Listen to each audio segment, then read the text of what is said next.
네, 여러분 안녕하세요. 저는 번동중학교의 보건교사 황정민입니다. 지금 이 영상을 보시는 분들은 제가 원래 수업을 하던 2학년 1반에서 4반뿐만 아니라 그 뒷반 5에서 7반 그리고 1학년, 3학년 학생들이 모두 해당될 겁니다. 이렇게 목소리라도 여러분들을 만나게 되어서 정말 반갑습니다. 제가 오늘 말할 내용은 코로나19에 대해서 상황별 대응 계획입니다. 이 내용은 2020년 5월 14일 서울특별시 교육청 지침을 기준으로 하였습니다. 따라서 지침이 변경되거나 또는 학교 사정에 따라서 이러한 내용도 변경될 수 있습니다. 학교에서 안내되는 내용을 그때그때 맞게 숙지하셔서 여러분들이 잘 이행에 따라주시기를 부탁드립니다. 그러면 오늘 무엇을 배울지 한번 보도록 할까요? 차례를 보면 이렇게 1번에서 6번까지 단원이 나와 있습니다. 오늘의 목표는 두 가지입니다. 첫 번째, 코로나19에 대해서 알고 감염 예방 기본 수칙을 말할 수 있다. 이 내용은 1번에서 3번을 보면서 이 목표를 도달하기 위해 배워볼 것입니다. 다음으로 둘째, 실제 학교에서 코로나19 감염이 의심되거나 확진된 경우 대응 계획을 실천할 수 있다입니다.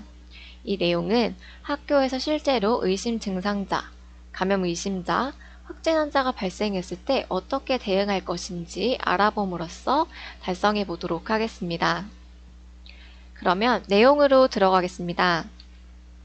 먼저 첫 번째, 코로나19란 코로나19 바이러스 감염증은 코로나 바이러스 또는 코비드19라고 하는 바이러스에 의해서 생기게 됩니다. 이것은 RNA 바이러스 중에 하나고 세균과는 다르기 때문에 변형이 계속해서 일어납니다. 따라서 치료하는 치료제나 예방을 위한 백신을 만드는 것이 굉장히 어렵다고 할 수 있습니다. 이러한 코로나, 코비드라는 것은 라틴어 코로나, 왕관이라는 뜻에서 유래가 됐는데요. 그 이유는 옆에 사진을 보시면 코로나 바이러스 모습에서 알 수가 있습니다. 코로나 바이러스는 동그란 구체형의 이렇게 삐죽삐죽 왕관 모양으로 솟아 있습니다. 이것을 보고 왕관을 닮았다고 해서 코로나 바이러스라고 부르고 있고, 이는 법정 감염병에 속하기도 합니다. 우리나라는 법정 감염병, 즉 법으로 해서 1급부터 5급까지 감염병을 지정해서 관리를 하고 있습니다. 코로나 바이러스 감염증은 그 중에서도 제1급 감염병, 신종 감염병 증후군에 해당합니다. 전파 방법을 한번 보도록 할까요?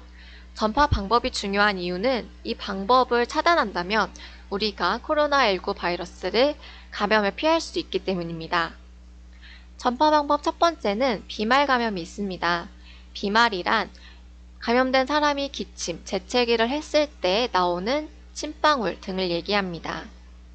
즉 코로나 바이러스는 그 바이러스 자체가 침투되기보다는 침 등과 섞여서 크기가 커져야 다른 사람의 호흡기로 들어가서 바이러스가 분리됨으로써 감염이 된다고 할 수 있습니다.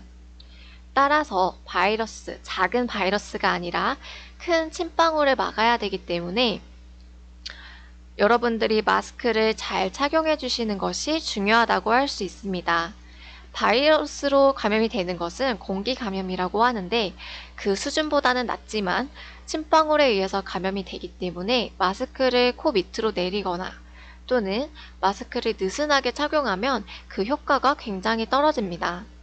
따라서 마스크를 여러분들이 잘 밀착해서 올바르게 쓰시고 학교 일과 중에는 밥 먹을 때, 양치질 할 때를 제외하고는 반드시 착용하고 있기를 부탁드립니다. 다음으로 두 번째는 접촉 감염입니다. 감염된 사람의 침방울이 물건이나 표면 등에 묻어 있을 때 여러분들이 그 물건을 손으로 만지게 되면 눈, 코, 입 등으로 통해서 감염이 될 수 있습니다. 따라서 이러한 전파 방법을 알고 여러분들이 감염되지 않도록 노력해야 될 것입니다. 그러면 코로나19의 바이러스에 감염이 되면 어떤 증상이 나타날까요? 먼저 37.5도 이상의 발열이 나타날 수 있습니다.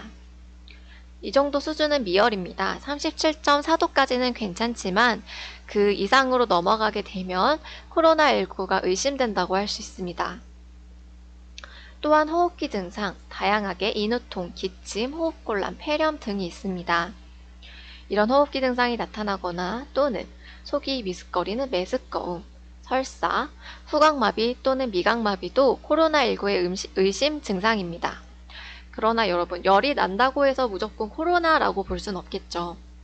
따라서 이 증상들은 다른 질병일 때 충분히 나타날 수 있지만 우리는 코로나19가 전파력이 많이 높기 때문에 이를 방지하기 위해서 조금 더 엄격하게 한 증상이라도 다른 질병에서 나타날 수 있는 증상이라도 우리가 코로나19 바이러스로 의심하고 또한 선별진료소를 방문하게 됩니다. 그 이유는 코로나19 바이러스는 대부분 경증의 증상을 나타내지만 기저질환이 있거나 연령대나 사람의 특성에 따라서 중증으로 진행할 가능성이 높기 때문입니다.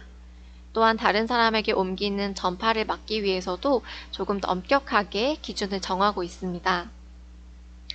그러면 두 번째, 코로나19 감염 예방 수칙을 보도록 하겠습니다. 먼저 첫 번째는 올바른 손 씻기입니다.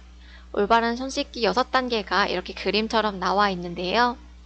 여러분들 물과 비누로 30초 이상 손을 씻는 것이 가장 좋습니다. 하지만 이것이 불가능할 때는 손소독제, 손세정제를 사용해서 30초 이상 꼼꼼히 손을 씻어주셔야 됩니다. 손에는 가장 많은 세균이 살고 있고 여러분들이 눈, 코, 입을 만지게 되면 코로나19 바이러스뿐만 아니라 다양한 질병에도 노출되기 때문에 올바른 손 씻기는 모든 감염병에서 중요합니다. 그러면 손 씻기를 어떻게 해야 될까요? 먼저 물과 비누를 손에 묻히고 나서 손바닥을 함께 문질러주고 손등, 손가락 사이사이 그리고 두 손을 모아서 깍지 껴서 닦아주고 엄지손가락 그리고 가장 잘 안 닦일 수 있는 손톱 밑을 닦아주셔야 됩니다. 이렇게 6가지 부분을 모두 30초 동안 닦아주시는 것이 올바른 손 씻기입니다. 손 씻기는 밥 먹기 전, 밥 먹은 후, 그리고 학교에 왔을 때, 그리고 귀가해서 집으로 들어갈 때는 반드시 손을 씻어주셔야 됩니다. 다음으로 두 번째, 올바른 마스크 착용입니다. 아까 말씀드렸다시피 밥 먹을 때 그리고 양치질 할 때 외에는 반드시 마스크를 착용해 주셔야 됩니다.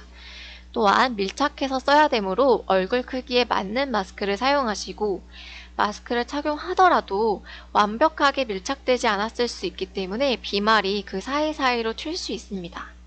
따라서 친구와 되도록 1m 이상 간격을 유지해 주세요. 이렇게 책상별로 거리를 두어서 현재 학교에서는 준비를 하고 있습니다. 책상을 임의로 움직이지 마시고 정해진 거리를 충분히 유지해 주세요. 다음 세 번째는 올바른 기침 예절입니다.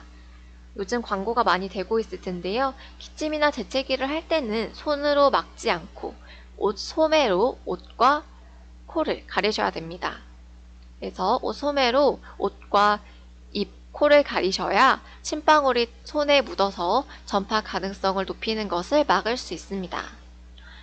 또한 씻지 않은 손으로는 눈, 코, 입을 만지지 않아야 합니다.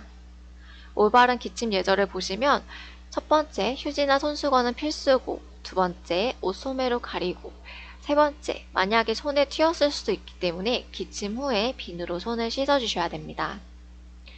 네 번째, 올바른 환경위생관리입니다. 창문을 열어서 자주 환기를 시키고 또한 공기청정기는 내부 순환 형식이기 때문에 현재 코로나19 바이러스 예방을 위해서 공기청정기 사용은 금지하고 있습니다. 따라서 교실에는 공기청정기가 없으니까 창문을 열어주시고 또한 에어컨을 사용할 때도 모든 창문을 3분의 1 이상 열고 에어컨을 가동하도록 합니다. 또한 자기 책상은 자기가 직접 수시로 닦아야 되기 때문에 학교에서도 알코올 솜을 하루에 하나씩 배부할 예정이긴 하지만 소독 티슈나 알코올 솜을 구비하셔서 환경위생을 잘 관리해 주시면 되겠습니다. 또한 아까 접촉 감염도 된다고 했었죠. 따라서 개인 물품은 본인만 사용하셔야 나도 보호하고 또한 다른 사람의 건강도 보호할 수가 있습니다. 다음 세 번째, 기본 안내 사항입니다. 여러분들 보시면 첫 번째 등교 전, 등교할 때, 그리고 마지막 등교 후가 나와 있는데요. 먼저 등교 전을 보겠습니다. 등교하기 전에는 여러분들 집에서 나이스 자가 진단을 실시해 주시고 발열이나 호흡기 증상 또는 메스꺼움 등등이 하나라도 있으면 등교할 수 없습니다.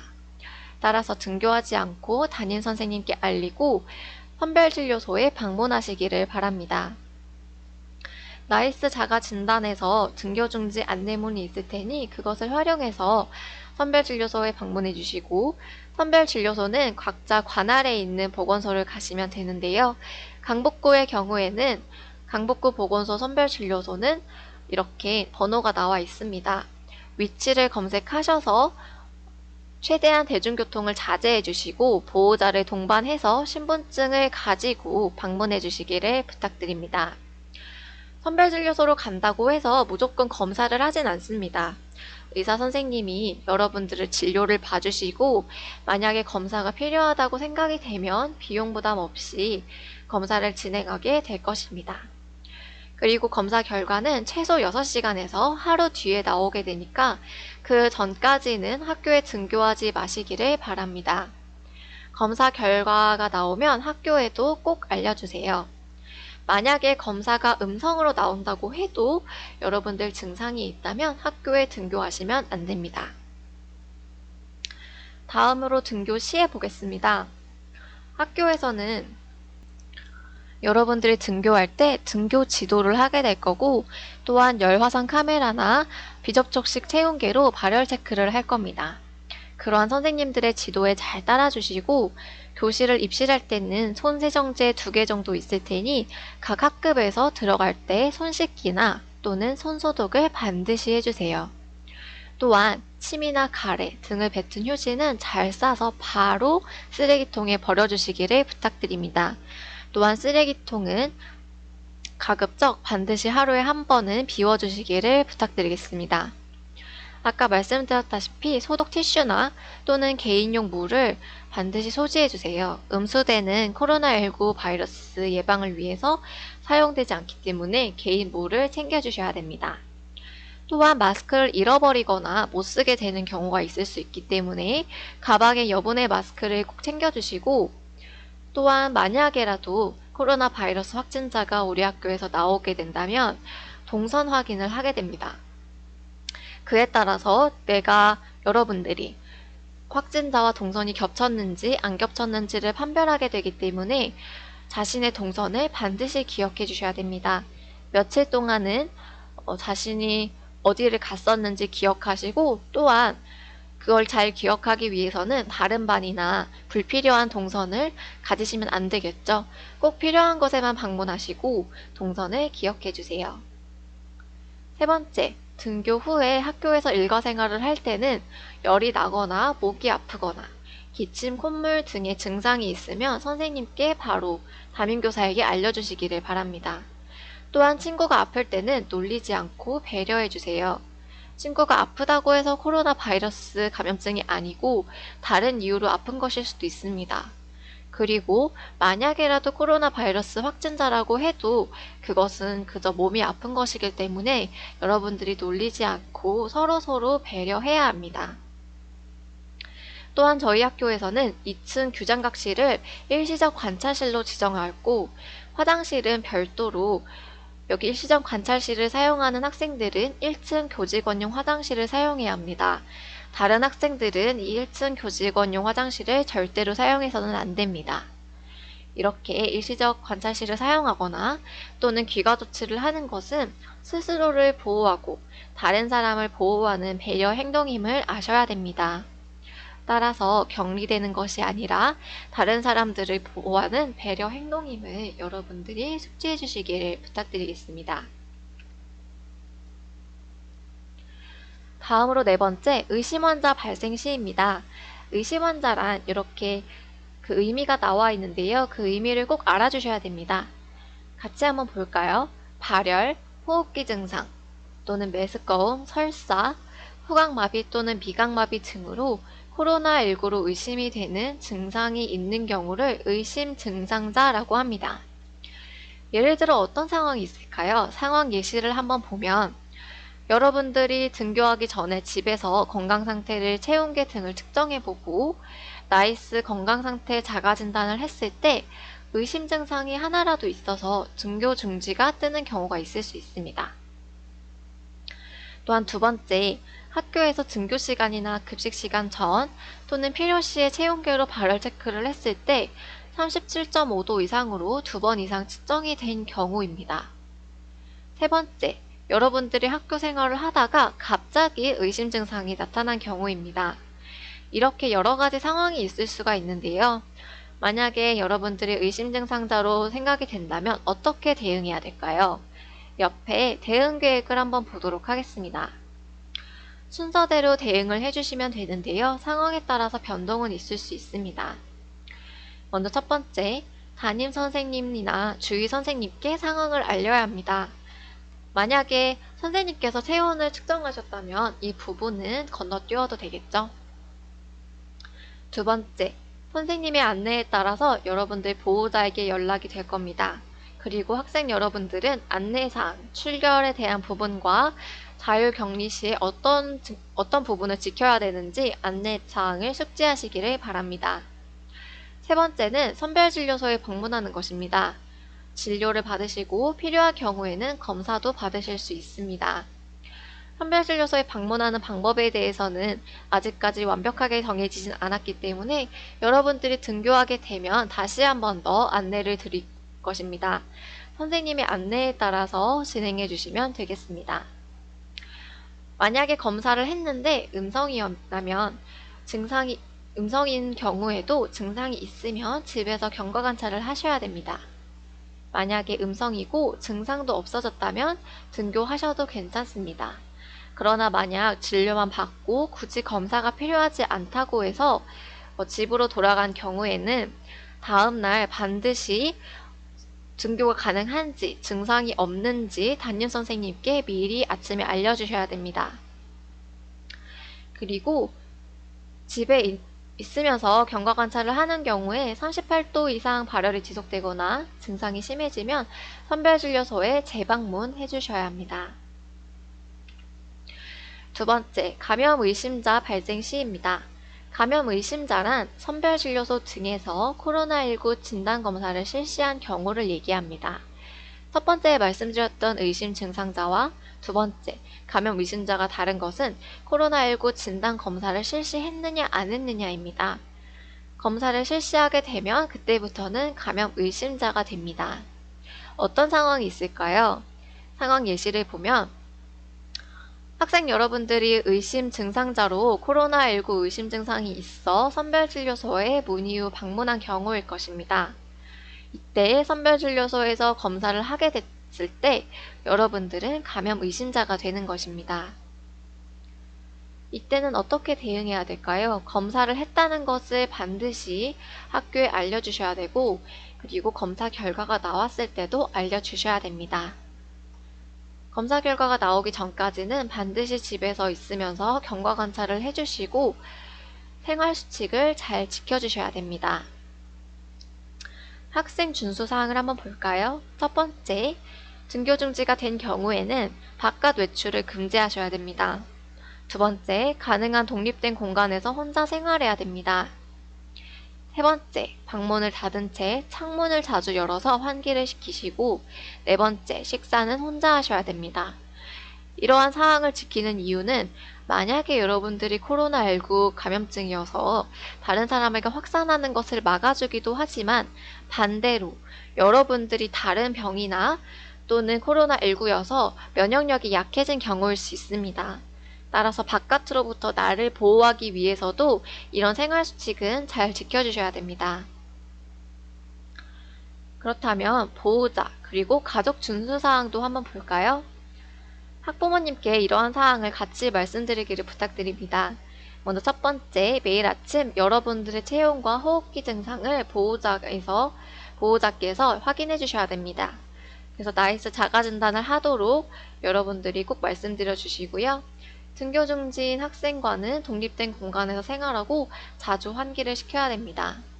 개인 물품을 사용하도록 하고 공용으로 사용하는 공간은 사용 후 소독, 락스 등의 가정용 소독제를 활용하셔서 다른 사람이 사용하도록 합니다. 네 번째, 학생 준수사항을 잘 지키도록 여러분들, 즉 해당 학생을 잘 교육하고 지도해 주셔야 됩니다. 여러분의 보호자분들께 이러한 사항을 안내해 주세요. 세 번째, 확진 환자가 발생했을 때입니다. 확진 환자란 감염 의심자와는 다르게 검사를 했을 때 양성으로 나온 경우를 말합니다. 상황을 보시면 의심 증상자로 선별진료소에 갔는데 거기서 검사를 시행을 했고 여기까지는 감염 의심자겠죠? 그때 검사 결과 양성으로 통보를 받았을 때입니다. 이것을 확진 환자라고 할 수 있는데요. 어떻게 대응을 할까요?